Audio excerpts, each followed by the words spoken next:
Hello, nous sommes le 31 décembre 2025, dernier jour de l'année et quelle année! Dans ce nouvel épisode du podcast aussi, je vais te partager les grands événements de mon année. À la fois mes meilleurs moments, mais aussi les moments les plus compliqués, mes doutes, mes échecs. Je finirai également l'épisode par mon vision board, qu'est-ce que je souhaite réaliser en 2026 et quelle personne je souhaite devenir. Allez, c'est parti!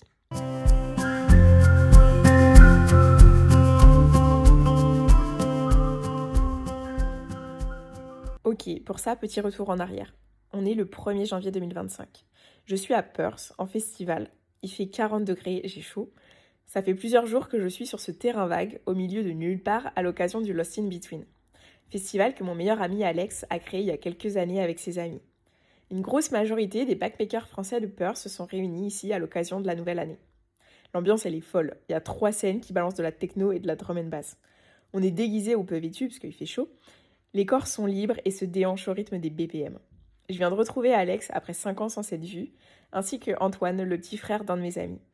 Il fait chaud, on boit beaucoup d'eau, on se lave avec des bidons d'eau, on mange vite fait, on dort peu parce que la main stage tourne 24 heures sur 24 pendant les 4 ou 5 jours du festival.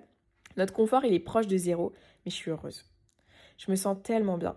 Je suis entourée de personnes que je connais peu, voire pas du tout, mais je me sens libre. Libre de danser sur cette musique qui pulse, libre de porter un maillot de bain, libre de discuter avec n'importe quelle personne que je rencontre. Je vis le moment présent. Je me laisse transpercer par cette musique si envoûtante et je profite pleinement. Et là, je me dis, en fait, la vie, elle est trop belle, quoi.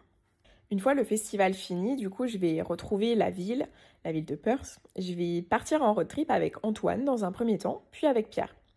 Je vais passer le mois de janvier à découvrir le Western Australia en ute. Le ute, c'est quoi? C'est un 4x4 qui est aménagé avec des rangements à l'arrière.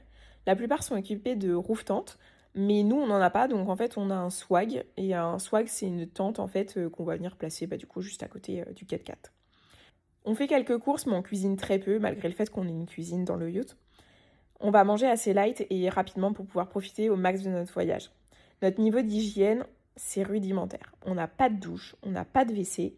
On achète de l'eau dans les servos, les service stations, pour se brosser les dents et pour boire. On prend nos douches sur les plages en maillot de bain. L'eau, elle n'est pas chauffée, mais après tout, on s'en fiche parce qu'en fait, il fait plus de 30 degrés. Pour les campements, on a décidé de faire uniquement des free-camps.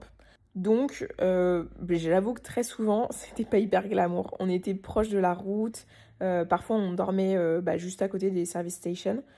Mais on en a eu des un peu plus classe, notamment de dormir du coup sur la plage. Ça, c'était super chouette. Vu qu'on s'arrêtait tout le temps quand il faisait nuit, c'était clairement pas la meilleure des stratégies parce que déjà, rouler de nuit, t'as plus de chances de taper des kangourous. Et en plus de ça, en fait, t'arrives et tu vois pas du tout à quoi il ressemble le campement. Il faisait nuit, on checkait vite fait s'il n'y avait pas de serpent ou d'araignée avant de déplier le swag. Et puis du coup, on regardait quelques épisodes sur Netflix où on papotait. Les journées, elles étaient rythmées par l'écoute de podcasts, de musique, ou parfois on se lançait dans des débats lors de nos longues heures de route. Parce que oui, il faut savoir que dans le Western Australia, tu peux rouler des heures et des heures sans rien voir. En soi, c'était une vie qui était hyper simple, sans confort, mais clairement la liberté. Personnellement, j'ai toujours connu la vie un peu route parce que mes parents nous emmenaient à chaque vacances découvrir la France. On a commencé à voyager dans un premier temps en caravane, puis ensuite en camping-car. On a un peu gradé. Il fallait vivre à 4 dans quelques mètres carrés.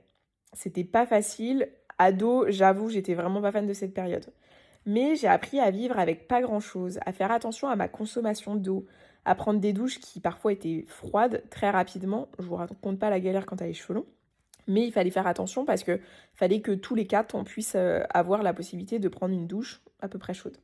J'ai connu aussi d'autres types de galères, à savoir plus de batterie ou les panneaux solaires qui tombent en panne. Donc ça signifie pas de chauffage, pas d'eau, pas d'électricité. Ça m'est déjà arrivé même de me réveiller étant petite avec un stalactite qui commençait à se former le long de ma fenêtre. Bref, t'apprends à t'adapter et surtout à te contenter de pas grand-chose. Mais tu es libre de partir où tu veux, quand tu veux. Et ça, franchement, ça n'a pas de prix. Alors merci maman et papa pour vous être sacrifiés et nous avoir offert les plus belles vacances. Des galères, on en a connu aussi avec Pierre.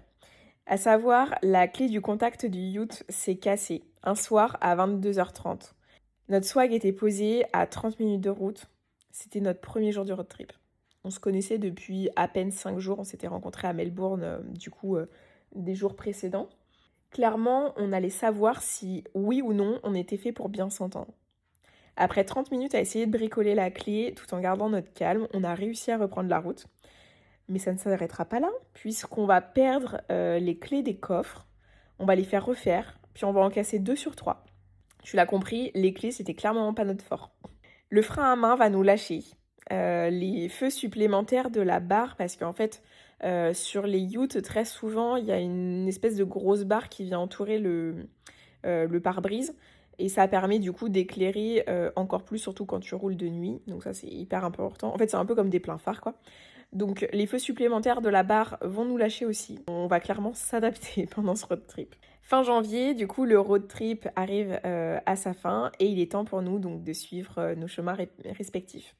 Pierre va partir à Sydney puis en Nouvelle-Zélande et moi je vais partir en Thaïlande avant de rentrer en France.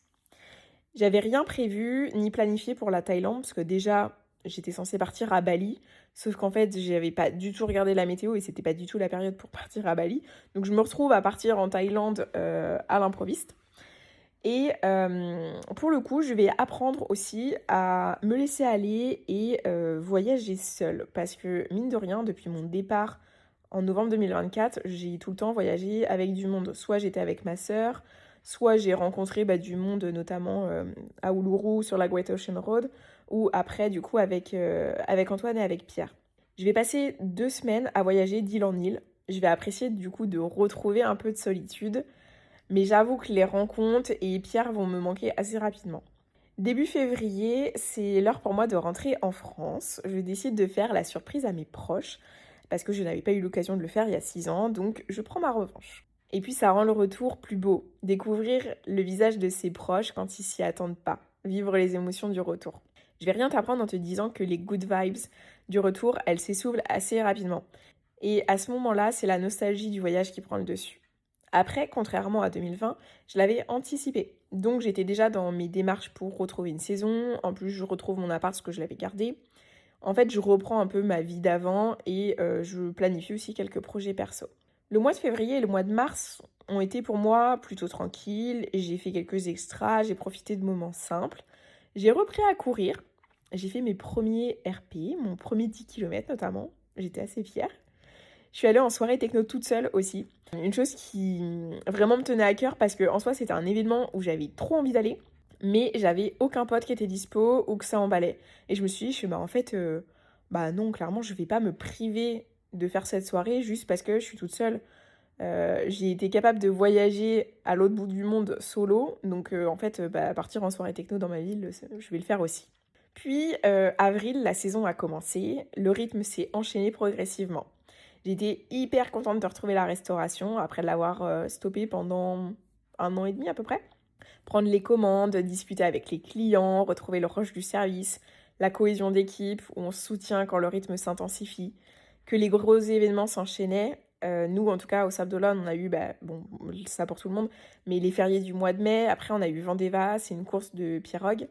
Le full Ironman, le 14 juillet, la soirée avec les sets de plage, des soirées techno, dont une qui était organisée là où je travaillais, le 15 août.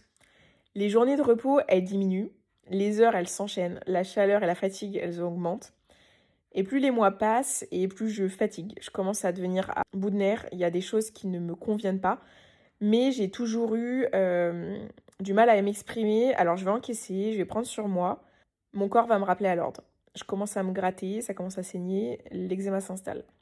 Si tu ne connais pas l'eczéma, laisse-moi t'expliquer brièvement. En gros, ça te gratte, tu finis par t'arracher la peau.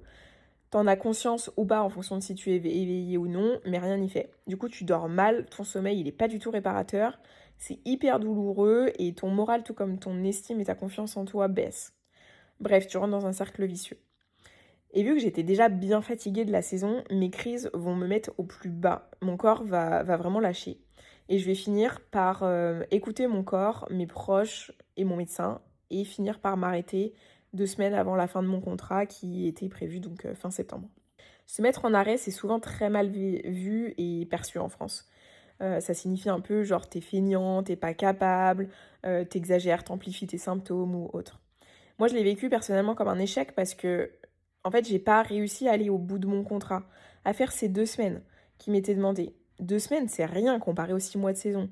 Mais 2 semaines, bah, c'est aussi encore 15 jours où tu vas pleurer, faire des crises d'angoisse, très peu dormir.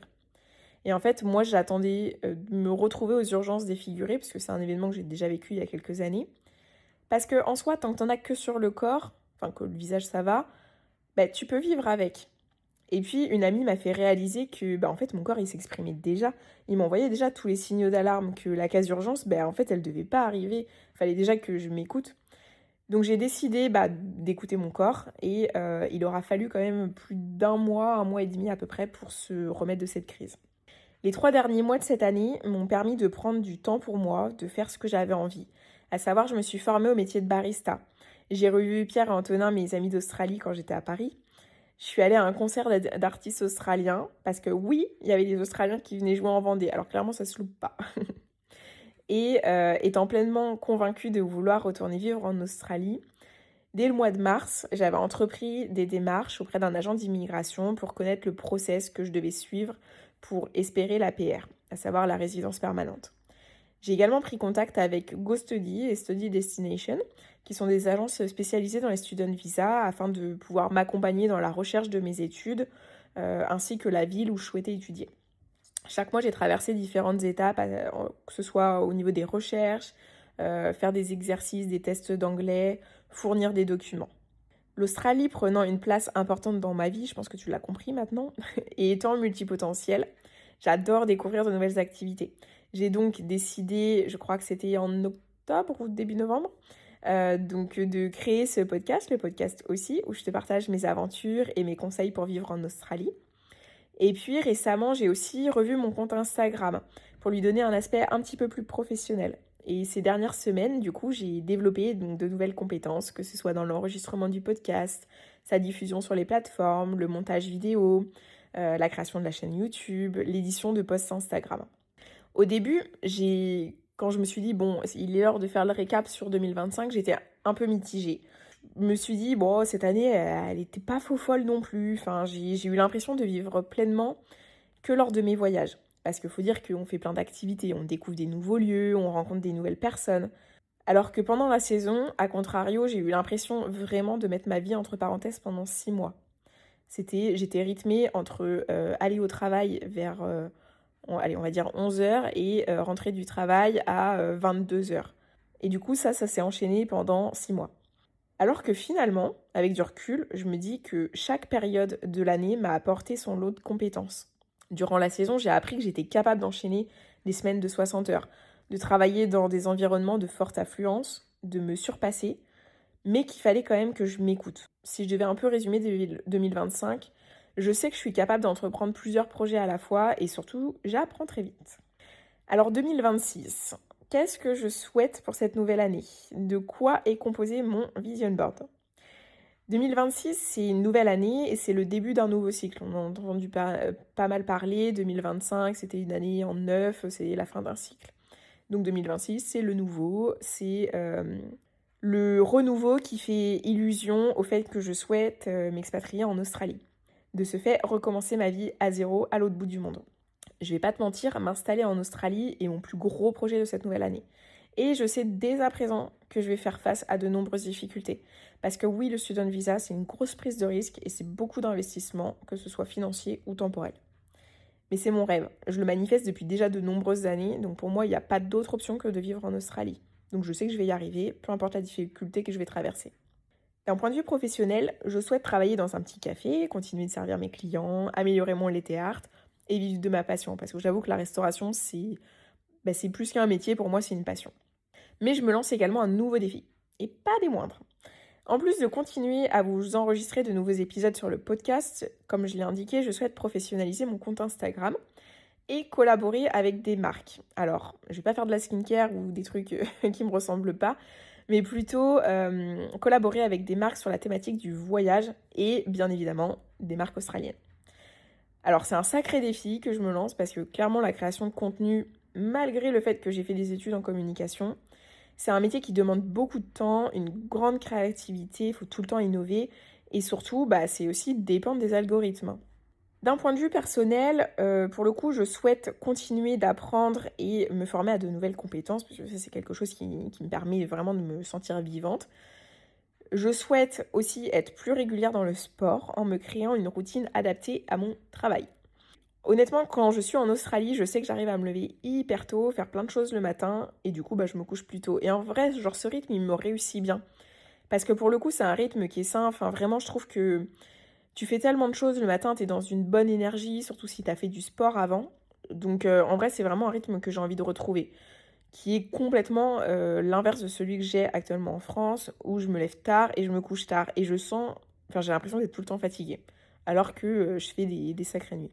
Et plus que tout, je souhaite réduire ma procrastination. Car je sais que je peux très bien me lancer dans 5 projets à la fois, que je peux les tenir sur de nombreuses semaines, voire mois, etc. Tout comme je peux reporter plein de choses, souvent du sport, au lendemain. Et ça, c'est un truc que vraiment j'ai envie d'éliminer. Parce que j'avoue que, je sais pas, genre, je vais pas dire que tu te sens nul, mais je sais pas, c'est un mauvais mood et vraiment, genre, ça, c'est quelque chose que je veux arrêter.